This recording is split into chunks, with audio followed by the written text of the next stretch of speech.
Hi students, स्वागत है आप सबका. Now we have done with all four sessions. We have done with session 1, we have done with session 2, we have done with session 3, and we have also done with session 4. And now we are starting with the case studies.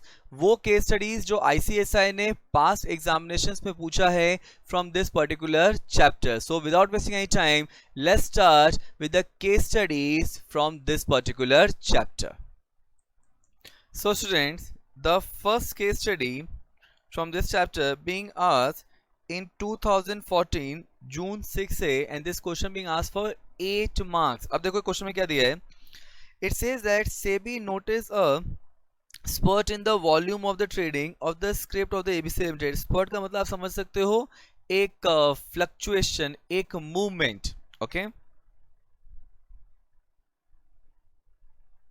एक increase, okay, both at National Stock Exchange and Bombay Stock Exchange during May 13 to July 13. Though the script was not very liquid, मतलब script जो है बहुत ज़्यादा liquid नहीं है, it was observed that during the said period price of the script range from rupees between 25 to rupees 125. मतलब ये observe किया गया कि प्राइस जो है वो 25 रुपए से लेके 125 रुपए तक जा रहा था. It was found on investigation that a stockbroker of Bombay Stock Exchange himself got registered as a client with NSE broker and placed order in large quantities in scripts of ABC Limited. मतलब यहाँ पे क्या देखा गया कि जो Bombay stock exchange का broker है वही NSE के ब्रोकर के साथ एज अ क्लाइंट बन के गया and large volume of transaction place कर रहा था during May 13 to July 13. On the basis of these facts, examine whether SEBI can initiate any action against the said BSE broker and if so under what rules and regulation. मतलब ये question पूछा गया है कि क्या सेबी यहाँ पे इस ब्रोकर के अगेंस्ट में कोई एक्शन ले सकता है और अगर एक्शन ले सकता है तो कौन से रेगुलेशन में एक्शन ले सकता है.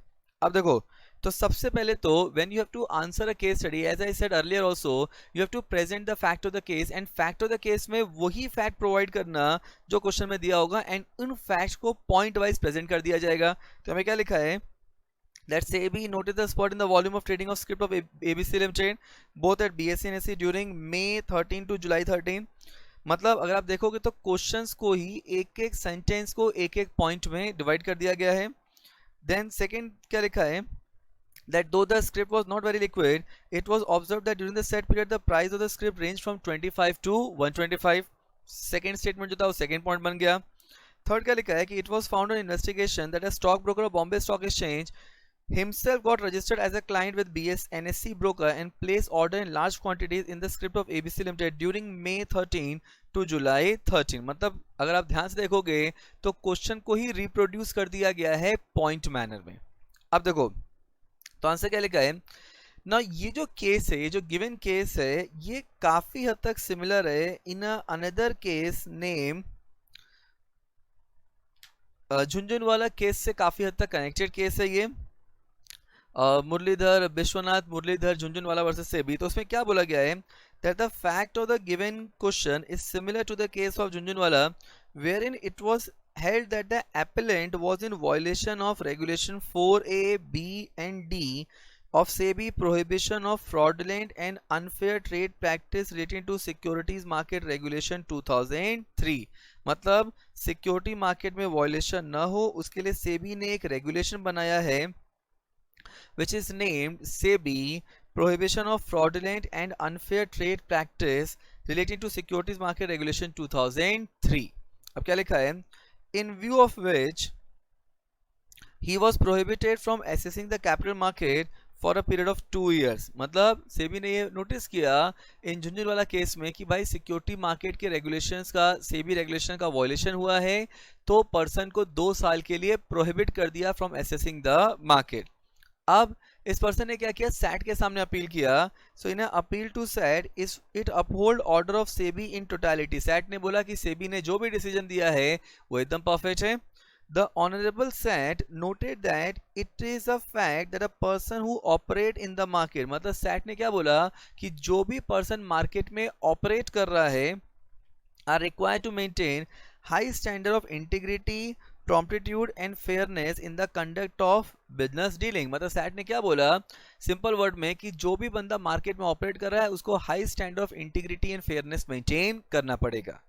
तो इस फैक्ट के रेलेवेंस से व्हाट वी हैव कंक्लूडेड कि in this case also SEBI के पास राइट है कि वो बॉम्बे स्टॉक एक्सचेंज के ब्रोकर के अगेंस्ट में एक्शन ले सकता है, क्योंकि बॉम्बे स्टॉक एक्सचेंज के ब्रोकर ने क्या किया है, फ्रॉडुलेंट ट्रांजैक्शन किया। तो क्या लिखा है, इन view of the above SEBI can initiate action against the stockbroker of Bombay Stock Exchange for violation of the provision of SEBI prohibition of fraudulent and unfair trade practice relating to securities market regulation 2003 and यहाँ पे SEBI appropriate action ले सकता है। Done.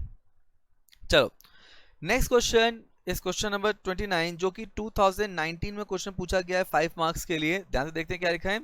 It says that Dhruv has purchased 1000 shares at the rate of 80 per share of a company। मतलब ध्रुव ने 1000 share purchase किए 80 रुपए के भाव पे। He wanted to pay ₹5,000 in cash। देखो ये क्या है, ये हम लोग ने when we were discussing the analysis note in our previous session वहां डिस्कस किया था कि सेबी ने अब स्टॉक ब्रोकर को बोल दिया है कि वो कैश में डीलिंग नहीं करेंगे। तो क्या लिखा है यहाँ पे, ध्रुव क्या करना चाहता है, he want to pay 5,000 in cash and the balance through bank transfer to the stockbroker. As a company secretary, advise Dhruv by referring SEBI regulation or circular. Clear? अब देखो तो यहाँ पे सबसे पहले फैक्ट ऑफ द केस लिख देंगे। Now as I said earlier, fact of the case में आप और कुछ नहीं करते हो, जो भी गिवन फैक्ट होगा, जो भी क्वेश्चन में दिया होगा, उसी को पॉइंट वाइज प्रेजेंट कर देंगे। तो यहाँ क्या लिखा है कि Dhruv has purchase 1000 shares at the rate of 80 per share of the company. Second, he wanted to pay rupees 5,000 in cash and balance through bank transfer to the stock broker. अब answer क्या है, आंसर में पहले आपको ये बताना पड़ेगा कि सेबी ने क्या बोला था। Though you may not remember the circular number, it's absolutely fine, you need to know the content of the circular. And content of circular क्या बोलता है, that SEBI voided circular dated July 12, 2018 provide for discontinuation of acceptance of cash by the stock broker। मतलब सेबी ने बोला कि अब कोई भी स्टॉक ब्रोकर कैश कलेक्ट नहीं करेगा। What SEBI said that in view of the various modes of payment through electronic means available today, SEBI ने क्या बोला कि जो अभी आज के तारीख में बहुत सारे इलेक्ट्रॉनिक मीन्स अवेलेबल हैं, so it is directed that stock brokers should not accept cash from their client either directly or by way of cash deposit to the bank account of the stock broker। मतलब client से stock broker अब cash collect नहीं करेगा, न तो directly collect करेगा और न ही क्लाइंट को बोलेगा कि मेरे अकाउंट में, मेरे बैंक अकाउंट में कैश डिपॉजिट कर दो। क्या बोला था सेबी ने, all payment shall be received और made by the stock broker from और टू द क्लाइंट। मतलब क्लाइंट भी स्टॉक ब्रोकर को कैश नहीं देगा एंड स्टॉक ब्रोकर भी क्लाइंट को कैश नहीं देगा। सारे के सारे ट्रांजेक्शन बैंकिंग चैनल के थ्रू होने चाहिए। To the client strictly by account pay cheque, account पे क्रॉस चेक होना चाहिए, या तो डिमांड ड्राफ्ट होना चाहिए, और by way of direct credit into the bank account through electronic fund transfer और any other mode permitted by the Reserve Bank of India. मतलब व्हाट दे सेड कि अब जो भी पेमेंट क्लाइंट, स्टॉक ब्रोकर जो भी पेमेंट क्लाइंट से लेगा या क्लाइंट को देगा, वो किस तरीके से होने चाहिए, अकाउंट पे चेक के फॉर्म में हो सकता है, क्रॉस चेक होना चाहिए, डिमांड ड्राफ्ट हो सकता है, इलेक्ट्रॉनिक फंड ट्रांसफर हो सकता है, या कोई भी ऐसा मोड जिसको आरबीआई ने परमिशन दिया है। क्या लिखा है, the stock broker shall accept cheque drawn only by the client and also issue check in favor of the client only for their transaction। इसका मतलब they further said कि स्टॉक ब्रोकर जो है वो सिर्फ क्लाइंट से पैसा लेगा एंड सेकेंडली स्टॉक ब्रोकर सिर्फ क्लाइंट को पैसा देगा।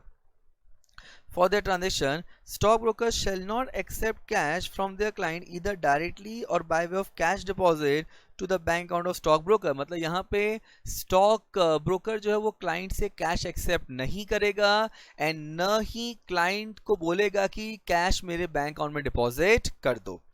This is what SEBI said why its circular issued July 12, 2018 and then तो conclusion क्या निकला, so in light of this what we have concluded that in view of the stock broker cannot accept cash from Dhruv। मतलब यहाँ पे ध्रुव से cash collect नहीं किया सकता either directly or by way of cash deposit to the bank account of the stockbroker and thus Dhruv cannot make payment in cash। जो ध्रुव करना चाहता था कि 5,000 रुपये कैश में पे कर दिया जाए, वो अब ध्रुव कैश में पे नहीं कर सकता because it is prohibited by SEBI। Done, पक्का। तो आई होप अब आपको केस स्टडी समझ में आया होगा, and with this entire chapter is over. Thank you.